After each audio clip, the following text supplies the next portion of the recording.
Two roads diverged in a woods, and I took the one less traveled by.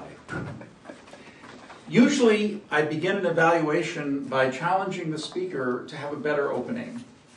But I can't do that now because you gave the opening that I would have given, especially given the title of the speech. And when I see The Road Less Traveled, I think of two things. I think of the Frost poem and I think of the Scott Peck book. And you hit both of those. And you began with the poem, which is the most powerful part of all that, because the essence of that message is what you were conveying to us. This was the Icebreaker speech, and the purpose is to introduce the member to the rest of the club. Now, we know a little bit about you, but we now know more about you. In addition to that, there is supposed to be a clear opening body and conclusion. You had that. You had a clear opening. You then told us what you were going to tell us, 3 stories, and then you told us, and then you concluded. So that is the essence of how a speech is structured. And as a second-timer through the manual, you gave an excellent illustration to those newer members for what might be possible for that. The 3 stories were very inspiring. So in addition to an icebreaker speech, I also viewed this as an inspirational speech, something to inspire us all to do something more, to take the road less traveled.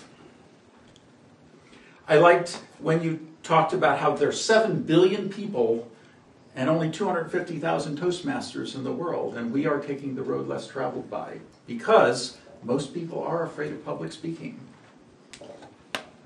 We certainly learn more about you every time you speak. I enjoy what you have to say. This time, when it was more personal, I particularly appreciated it.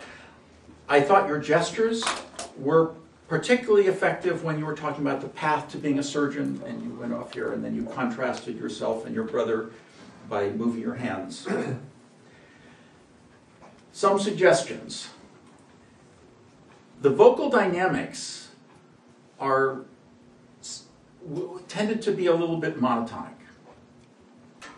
I still want to encourage you to have more vocal variety, because if you can raise your energy a little more, then when you go to your quiet voice, which is your natural one, it's a little more effective. Because there's not much more you can drop for that, and then people still hear you. It's that contrast. Second, in your surgeon story, story where you started as a surgeon and wound up changing everybody's life through this organ donation, you mentioned 1967 later. I would have started with that. And finally, in the conclusion, I would have liked to have seen a recap and a challenge to all of us to take the road less traveled. But congratulations on your second time through, and I look forward to many more. Thank you.